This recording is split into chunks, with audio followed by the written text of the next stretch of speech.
শাহরিয়ার ভাইয়ের সমর্থনে এই জনসভাকে তারা সাফল্যের উচ্চ শিখরে নিয়ে যেতে সক্ষম হয়েছে। ধন্যবাদ জানাবো দীর্ঘক্ষণ ধরে যারা এখানে। প্রাক্তন শ্বশুর জামাইয়ের মধ্যে একটা কথোপকথন হচ্ছিল, একটা কনভারসেশন হয়েছে টিকিট লেনদেনের ব্যাপারে। আর গতকালকে একটা ভিডিও দেখছিলাম, সেই ভিডিওতে বর্তমানে ঘাটালের বিজেপির প্রার্থী বলছেন, আমি অমুকের অফিসে গিয়েছিলাম কিন্তু আমার দলের নেতৃত্বকে জানিয়ে গিয়েছিলাম। অর্থাৎ একজন এমএলএ, বিজেপির এমএলএ তৃণমূলের অফিসে যাচ্ছেন, বিজেপির নেতৃত্বকে জানিয়ে যাচ্ছেন। তাহলে এদের মধ্যে কত ভালো সম্পর্ক আছে বুঝতে পারছেন।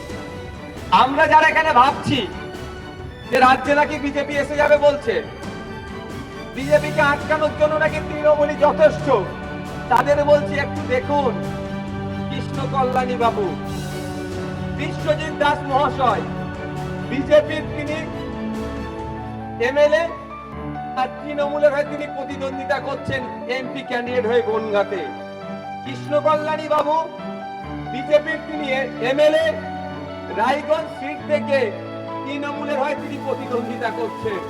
এদের যখন যে লিডারের প্রয়োজন হয় আদান প্রদান করে।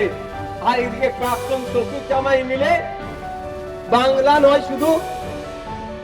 আর আপনার যদি ফিরে আসি, আমাদের শ্রীরামপুরের মানুষকে ফুল বানানোর চেষ্টা করছে। তাই শ্রীরামপুরবাসীর কাজ হবে, জগৎবল্লভপুরবাসীর কাজ হবে, এই বর্গেশিয়াবাসীর কাজ হবে, এই প্রাক্তন শ্বশুর জামাইকেও আমাদের পক্ষ থেকে একটা করে গোলাপ ফুল দিয়ে সাইড লাইনে বসিয়ে রাখা, রিজার্ভ বেঞ্চে বসিয়ে দেওয়া।